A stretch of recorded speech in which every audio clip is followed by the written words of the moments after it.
Die verlorene Stimme. Einmal zu oben hat der Alfons noch ganz lang gesungen. Oh, ich singe wunderschön. Er hat so lang gesungen, dass er sogar heiser geworden ist. Oh.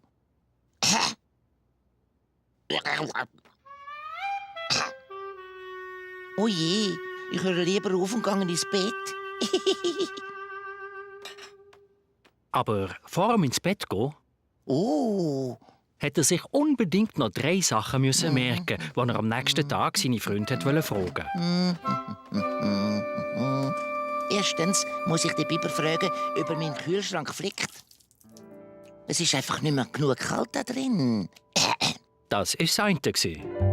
Das Zweite war, dass er unbedingt Frau Strauss wegen Bananen fragen musste.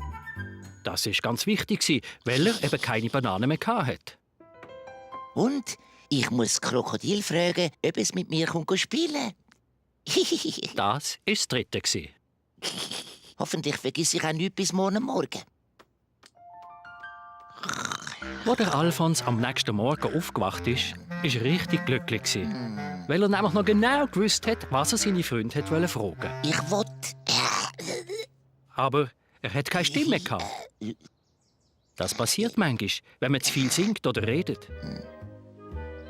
Trotzdem musste der Biber fragen, ob er ihm den Kühlschrank flicken würde. Das geht sicher irgendwie, auch ohne Stimme, hat er gedacht.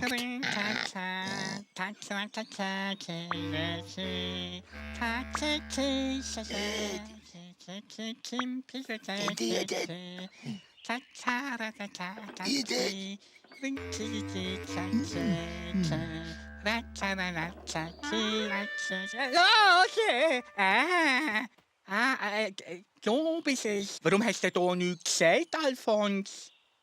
Hä?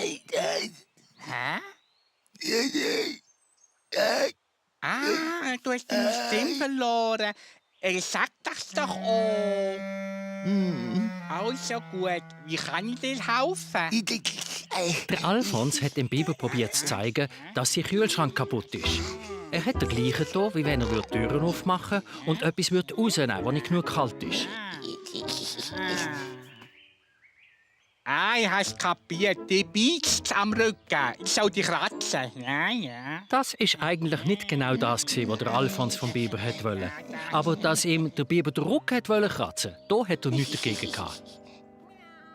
Als nächstes ist Frau Strauss dran gekommen.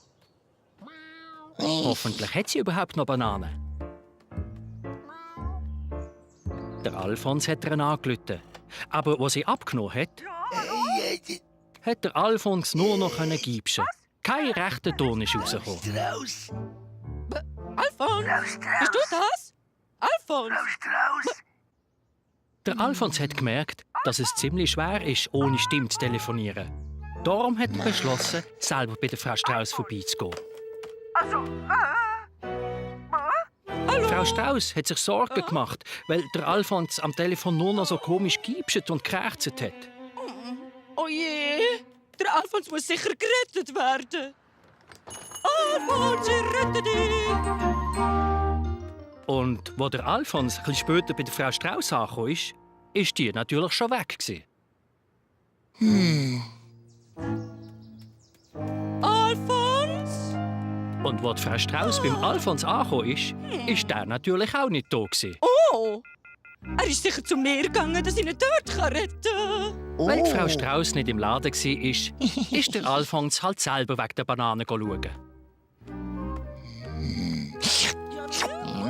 Achtung, Rettighund! Oh, da bist du ja, Alfons! Oh.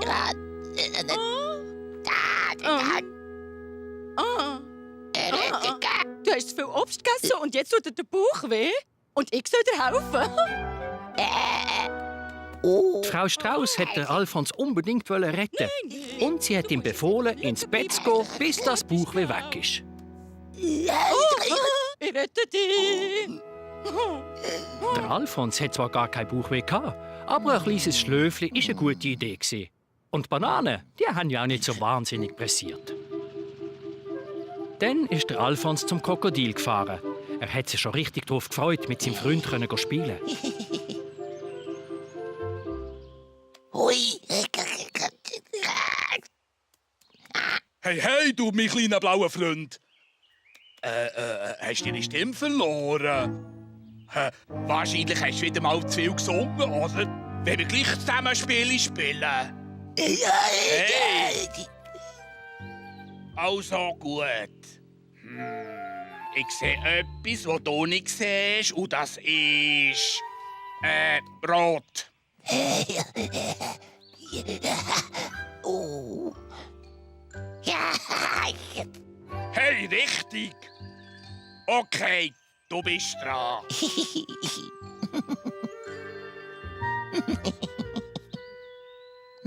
Du siehst etwas, das ich nicht sehe, und das ist... Der Alfons hat etwas Blaues gemeint. Aber wie hat er das sollen dem Krokodil erklären? Die Bauch. Du meinst die Bauch? Du meinst etwas in deinem Bauch. Aber das gilt nicht. Das kann man ja gar nicht sehen. Was du siehst, ist rund. Nein. Weich. Nein. Süß. Lustig. Dick. Der Alfons ist fast verzweifelt. Er hat nie gedacht, dass es so schwierig ist, etwas zu sagen, ohne dass man reden kann. Er hat beschlossen, wieder heimzugehen und dort zu warten, bis seine Stimme wieder da ist. Dann ist das Spielen sicher auch wieder lustig. Hey, du würdest lieber Fangen spielen? Von mir aus gern. Das Krokodil hat nicht verstanden, dass der Alfons eigentlich heim hat wollen. Warte nur. Ich verwünsch dich. Ich komme.